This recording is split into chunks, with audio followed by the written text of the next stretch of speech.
안녕하세요. 한국사 교사 박용국입니다. 자, 오늘은 고려 정치에 이어서 고려시대 사회 파트를 한번 배워보도록 하겠습니다. 그래서 지난 시간까지 고려시대 정치를 대외관계 속에서 이렇게 살펴봤다라고 하면은 오늘은 사회 파트에서 고려 사회의 신분제와 그리고 고려의 생활 모습을 전반적으로 살펴보도록 하겠습니다. 자, 먼저 고려의 신분 구조부터 한번 살펴보도록 할게요. 고려의 신분 구조는 법제적으로, 그러니까 법적으로는 크게 양천제라고 부를 수 있습니다. 양천제라고 하는 것은 고려의 신분은 두 가지 종류가 있다라는 거예요. 양인과 천민. 그래서 이 양인과 천민을 나눠주는 기준은 뭐냐면은 너 세금 내, 안 내? 이게 가장 간단하게 구분할 수 있는 거라고 생각을 하면 됩니다. 그래서 이 양인 같은 경우에는 국방, 그리고 혹은 조세, 그리고 그 지역에 대한 특산물을 내는 것에 대한 의무가 있는 사람들이고, 이 사람들에게는 그러한 의무가 있는 대신 권리도 있어요. 어떠한 권리가 있냐면 과거제도라는 것에 응시할 권리가 있습니다. 그러한 의무와 권리가 존재하는 사람들을 양인이라고 부르고, 그리고 천민이라고 하면 그러한 의무도 없고 권리도 없는 사람들을 우리가 천민이라고 부릅니다. 그럼 이 양천제 속에서 두 가지 신분으로만 구분할 수 있냐? 근데 고려 사회를 깊숙이 살펴봤을 때는 그렇지는 않다라는 거예요. 그래서 고려 사회는 양천제라는 기본 체제 안에 크게 네 가지 신분이 있다라고 그 특징별로 구분을 할 수 있을 것 같습니다. 그 네 가지 신분은 먼저 지배층으로서는 귀족과 중류층이라고 하는 계층, 그리고 피지배층으로는 평민과 천민이라고 하는 계층으로 이렇게 나눠볼 수 있을 것 같습니다. 그래서 고려의 신분제도는 크게 네 가지, 귀족, 중류층, 평민, 천민 이렇게 나눠볼 수 있습니다. 자, 그러면은 이러한 고려시대의 지배층과 피지배층에 따라서 네 신분으로 나눴을 때 각각의 신분계층이 갖는 특징들을 한번 살펴보도록 하겠습니다. 자, 고려의 귀족은 일단은 우리가 그 전반적인 지배계층으로 봤을 때는 문벌귀족이라든가 권문세족이라든가 이런 사람들이 귀족적 성격을 가지고 있어요. 그래서 자신들의 특권을 유지하기 위해서 어떠한 기구와 정책을 만드는 사람들, 특권을 유지한다는 것은 능력제 사회보다는 아직은 신분제 사회적 성격이 조금은 강하다라고 이해해도 좋을 것 같습니다. 자, 그래서 이러한 특권을 유지하기 위해서 이 사람들이 뭘 만들었냐면 먼저 정치적으로는 음서제라는 것을 만들었어요. 자, 음서제라는 거 선생님이 앞선 시간에 설명을 간단하게 했을 텐데 고려에서는 관리가 되기 위한 방법이 두 가지 있어요. 하나는 정말 내가 열심히 공부해서 과거 시험에 통과하는 방법이 있습니다. 또 다른 하나는 좋은 아빠 밑에 태어나는 거예요. 즉 5품 이상의 관리의 자제들은 과거 시험을 보지 않고도 관리가 될 수 있는 자격이 주어집니다.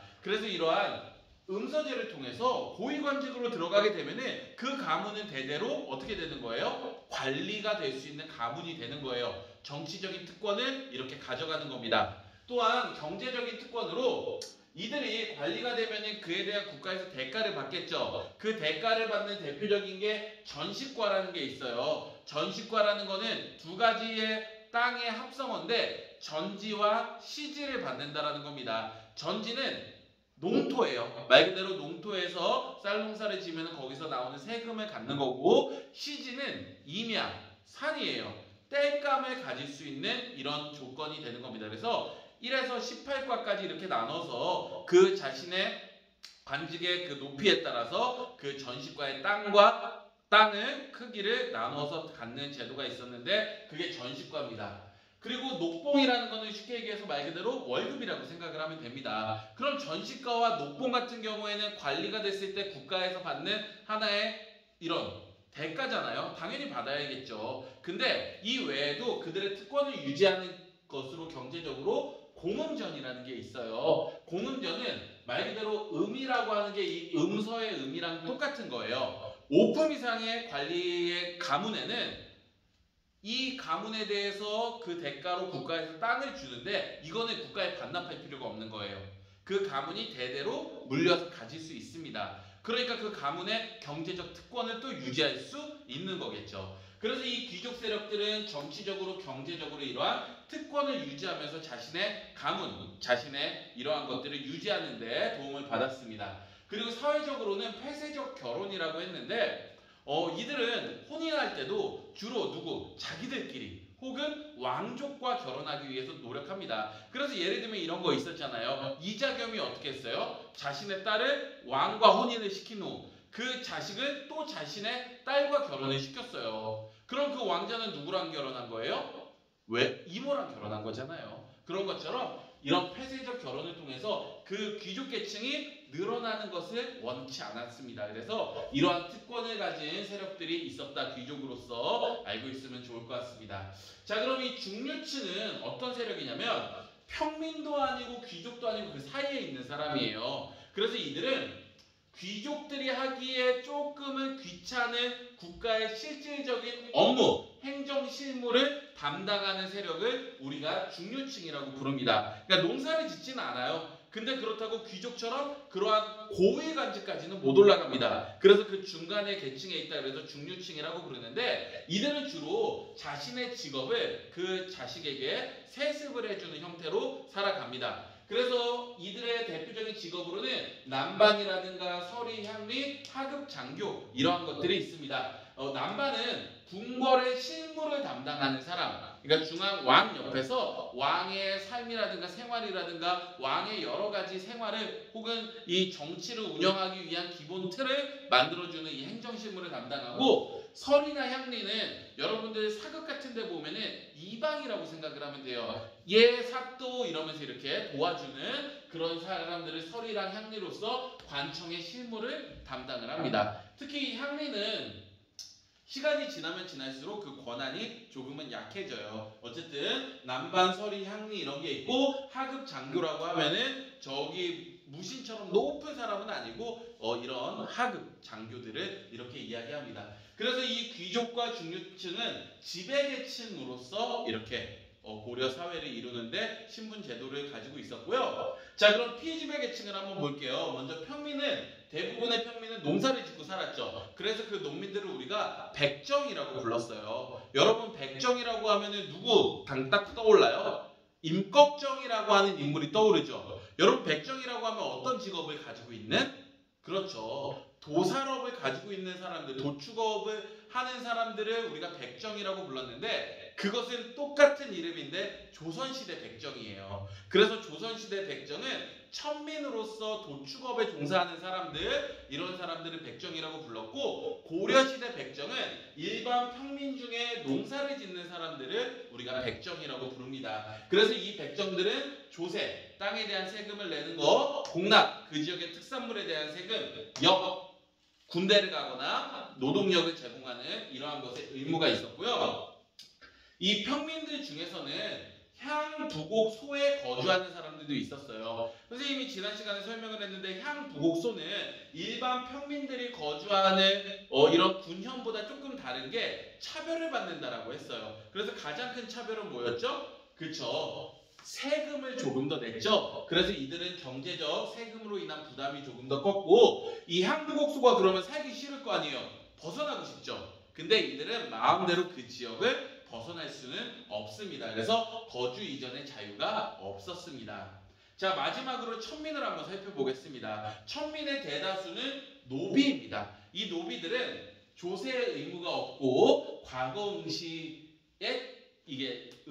과거를 응시할 자격이 없습니다. 그러니까 이들의 신분이 상승할 수 있는 가능성은 거의 없겠죠. 자, 그래서 이 천민 노비들은 크게 공노비, 사노비로 이렇게 나눠져요. 공노비는 말 그대로 국가나 관청에 소속된 노비, 사노비는 개인에게 소속된 노비를 이렇게 부릅니다. 이 공노비 중에서도 관청에 직접 들어가서 일하는 공노비를 입역 노비, 그리고 이 관청이 가지고 있는 땅들이 있잖아요. 그 땅들의 밖에서 그 땅들을 농사짓는 사람들을 밖에 거주한다 그래서 외거 노비라고 부릅니다. 이 사노비는 개인이 가지고 있는 노비였기 때문에 매매나 상속이나 증여가 가능했어요. 그래서 이 산호비도 역시 이 내 집에 같이 데리고 사는 산호비는 솔거노비. 그리고 내 땅이 너무 큰 거야. 집에서 왔다 갔다 하면서 농사 짓기를 힘들어요. 그래서 그 지역에 살면서 농사를 짓게 하는 노비들을 외거노비라고 이렇게 칭했습니다. 그래서 오늘 고려의 신분 구조를 네 계층대로 나눠봤고 이 네 계층이 갖는 특징을 한번 살펴보았습니다. 자, 다음은 고려시대의 가족제도를 한번 살펴보도록 할게요. 이 고려시대 가족제도는 우리가 흔히 과거의 가족제도라고 하면 일부 다처제라고 생각을 하잖아요. 그거는 조선시대, 조선 중기 이후고요. 고려시대는 기본적으로 우리의 지금 삶처럼 일부 일처제였어요. 그리고 이 흔하진 않지만 상류층에 한해서만 근친혼, 즉 이게 가까운 친척끼리도 결혼을 하기도 했습니다. 그 이유는 아까 얘기했죠. 귀족들이 자신들의 특권을 유지하기 위해서. 자, 그래서 일부 일처제와 이 상류층의 근친혼을 통해서 이 가족제도가 기본적으로 있었고, 이 고려시대 가족제도에서 여러분들이 중요하게 알아야 될 것은 여성에 대한 지위를 한번 잘 알아야 돼요. 왜? 우리가 흔히 과거를 생각하면 여성들이 지금보다 훨씬 더 차별받고 핍박받는 이런 모습만 생각나는데 그러한 것이 원래부터 그랬던 건 아니에요. 고려시대만 해도 이 여성의 지위는 남성과 대등했습니다. 우리가 생각하는 여성은 참아야 된다, 여성은 뭐 수저를 지켜야 된다 이러한 것들은 조선시대에 들어와서 그렇게 된 거예요. 그러면은 이 고려시대 여성의 지위가 남성과 대등하다라고 했을 때 어떤 특징이 있냐면 먼저 여성도 호주가 될 수 있었습니다. 호주라는 것은 집의 대표 주인이란 뜻이에요. 여러분 집에 지금 주민등록 등본을 띄면은 가장 위에 올라와 있는 사람이 보통은 아버지. 근데 어머니가 들어와도 괜찮죠. 지금은 이게 막 바뀌었어요. 누구나 할 수 있어요. 근데 이게 바뀐 지도 얼마 되지 않았습니다. 일제가 호주제를 정해놓은 이유는 남자만 호주제를 만들어 놓은 이유가 뭐였냐면 그래야 이 집안의 재산이 누구한테 다가 있는지 조사하기 쉽고 수탈하기 쉽기 때문이에요. 그러한 일제 잔재가 끝까지 남아있다가 1980년대가 지나서야 이 호주제가 폐지가 됐는데 어쨌든 이 고려시대는 여성이 호주가 가능을 했고 그 다음에 재산의 소유도 여성들도 얼마든지 가능했습니다. 그리고 상속에도 차별이 없었어요. 남자 여자 동등하게 줬습니다. 그리고 마지막으로 여성의 재혼이 가능했어요. 뭐 조선시대처럼 이 뭐 연료비 이런 거 있는 것처럼 남편이 죽은 다음에 끝까지 뭐 자신의 뭐 수저를 지키고 뭐 이런 거 아니었습니다. 행복을 위해서라면 뭐 얼마든지 재혼이 가능한 이런 사회가 이제 고려시대 사회 여성의 모습이었습니다. 자, 그래서 오늘은 고려시대 사회 파트에서 이 신분 구조와 그리고 여성 그 가족제도와 여성의 지위에 대해서 이렇게 쭉 살펴봤습니다. 네, 그러면 사회제도 파트 수업은 여기서 마무리하고요. 다음 시간에 또 만나도록 하겠습니다. 고생하셨습니다.